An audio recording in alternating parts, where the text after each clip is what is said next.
ফ্রুটসের দোকানদার বা ভেজিটেবলসের দোকানদার অনেক সময় মজা করে বলে যে আপনারা তো দেখে দেখে নেন কেন, কুমড়ো বাঁকা হোক আর যাই হোক এটা তো বাসায় নিলে খাইতে মজাই লাগবে। তো তখন আমরা খুব মজা করে বলি মামা এগুলো খাবো না, এগুলো ডিজাইন কাটবো। তখন ওনারা খুব অবাক হয়ে মাঝে মাঝে জিজ্ঞাসা করে এগুলোতে ডিজাইনও হয়। তো তখন বাধ্য হয়ে মাঝে মাঝে মোবাইল দিয়ে ওনাদের ছবি দেখালে ওনারা খুব খুশি হয়ে যায়।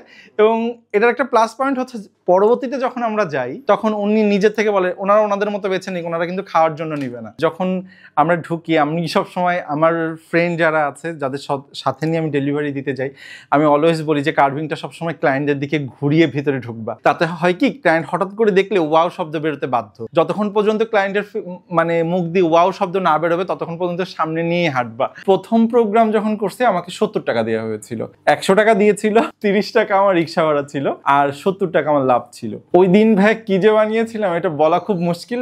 কিছু পিঠা করেছিলাম আর হচ্ছে টুথপিক দিয়ে চেরি দিয়ে গেথে গেথে, যেটা এখন সচরাচর সবাই করে এরকম টাইপেরই কিছু ছিল। আস্তে আস্তে আস্তে আস্তে আমার কাজের পরিসর বাড়ে এবং আমি প্র্যাকটিস শুরু করি। তারপর বেশ 3-4 বছর স্টুডেন্ট থাকা অবস্থায় খুব ভালোভাবে করি এবং যখন লাস্ট করেছি খুলনাতে তখন আমার মনে আছে যে আমার প্রায় 8-10 হাজার টাকা করে লাভ হতো এক একটা প্রোগ্রাম থেকে। বড় বড় প্রোগ্রামগুলো তখন 20-30 হাজার টাকা করে ধরতাম। বড় এক অঙ্কের টাকা ওই স্টুডেন্ট অবস্থায় আমি ইনকাম করেছি। তারপর একটা লম্বা সময় গ্যাপ, জবে ঢুকলাম। যখন 1.5 বছর আগে জব ছেড়ে দিলাম আমি বাইরে চলে যাওয়ার জন্য প্রিপারেশন নিচ্ছিলাম। হঠাৎ করে একদিন মনে হলো যে একবার ট্রাই করে দেখি, যে জবে ঢুকলাম না তো নতুন করে আবার বাইরেও যেতে পারলাম না, সো আমি যেহেতু কার্ভিংটা পারি তো একবার ট্রাই করে দেখি। তো তখন ট্রাই করতে গিয়ে যেটা হলো যে অনেক বছর আগে যেহেতু করেছি মাঝে মধ্যে এটা ওটা করেছি, তাহলে এখন সচরাচর সবাই কি করছে আমি যদি করি তাহলে এর চেয়ে ডিফারেন্ট কিছু করব।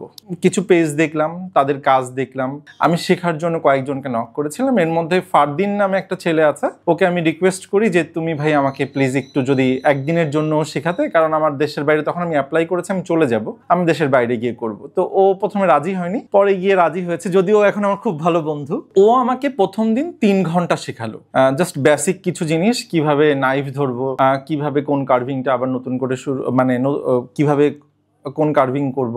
তো 3 ঘন্টা শিখিয়ে দেন ও বললো যে পরের দিন ও আর আসতে পারবে না, ও কয়েকদিনের জন্য ওর গ্রামের বাড়িতে যাবে, তারপরেও আসবে। এই সময়ের মধ্যে মাথায় ঢুকেছে যে কার্ভিং করতে হবে এবং ভালো করতে হবে। তখনও মানে 50-50 যে আমি এটা প্রফেশন হিসেবে নেব নাকি এমনি শুধু শিখবো। তারপরে ইউটিউব দেখলাম, তারপর প্রিন্টারেস্টে বিভিন্ন ছবিগুলো দেখলাম। এরকম করতে করতে আমি বাসায় এই প্রায় 2 সপ্তাহের মতো যে গ্যাপ দিয়েছিল এই 2 সপ্তাহ বাসায় বসে প্র্যাকটিস করলাম এবং ওকে ছবি তুলে তুলে পাঠাতাম। তখন ও নিজেও খুব আশ্চর্য হয়ে গেল এবং ও নিজে থেকেই বললো যে আপনি অনেক ভালো করবেন, আপনি তাহলে শুরু করতে পারেন। তো সব মিলিয়ে সবাই খুব ভালো সাপোর্ট দেওয়া শুরু করলো, বললো যে শুরু করেন, আমরা আছি আপনার সাথে। তো তারপর থেকেই হচ্ছে পথ চলা শুরু। 3 মাস চলছে কিন্তু আলহামদুলিল্লাহ খুব ভালো রেসপন্স পাচ্ছি। বিটরুটটা আমরা যখন কাটিং করি, কাটিং করার পর দেখা যায় যে 3-4 ঘন্টা পরে এটার কালারটা একটু ড্রাই হয়ে যায়। তো ওটার জন্য আমরা ক্লায়েন্টকে বলে দিই যে একটু আপনারা ওয়াটার স্প্রে করে দিবেন। আমরা একটা ছোট স্প্রে আমাদের প্যাকেজের সাথেই ওনাদের দিয়ে আসি, একটু কোল্ড ওয়াটার একটু স্প্রে করে দিলে কিছুক্ষণের মধ্যে আবার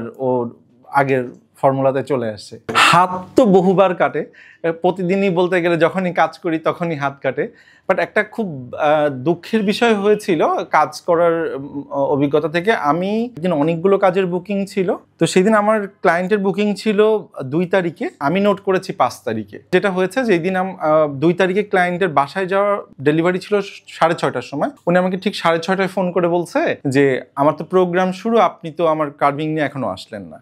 তো আমার মনে আছে ওই দিনের কথা, আমরা 3 জন ফ্রেন্ড মিলে যে কাজটা আমরা সারাদিন ধরে করি ওটা আমরা 2 ঘন্টার মধ্যে রেডি করেছি। 2 ঘন্টার মধ্যে রেডি করে ওনাকে রাত 9টার সময় আমরা ডেলিভারি দিয়ে আসছি। আমি অনেকবার সরি বলেছি ওনাকে এবং উনি বারবারই বলেছে না ইটস ওকে, আমার বরযাত্রী এখনো আসেনি, তার আগেই তুমি করে দিয়েছো, এই জন্য তোমাকে থ্যাঙ্কস। শিল্প তো আসলে টাকা দিয়ে চর্চা হয় না। মজা করে আমি একটা কথা বলি মাঝে মাঝে যে শিল্প টাকা দিয়ে শিল্পের বিচার হয় না, কিন্তু আপনি আপনার শিল্প ঠিক কত টাকায় বেচবেন সেটা আপনার উপরে ডিপেন্ড করে। আপনার শিল্প যদি সস্তা, আপনি সস্তা দামে বেচবেন। আপনার শিল্পকে যদি আপনি দামি মনে করেন তাহলে আপনি আপনার শিল্পকে দামি মনে করবেন। যেদিন ফটোশুট হয়েছে আমার পেজের জন্য এবং ওয়েবসাইটের জন্য, সেই দিন আমরা প্রায় 60 কেজির উপরে সবজি কিনেছিলাম। তো এত সবজি তো আমাদের 2-3 জনের পক্ষে খাওয়া সম্ভব না। অনেক কেটে ছেটে অনেক বাদ টাদ দিয়ে যতটুকু অবশিষ্ট ছিল ততটুকু আশেপাশে 2-1 পরিচিত মানুষ ছিল তাদের দিয়ে দিয়েছে, আমরা কিছু খেয়েছি, বাকিটুকু পুরোটাই নষ্ট।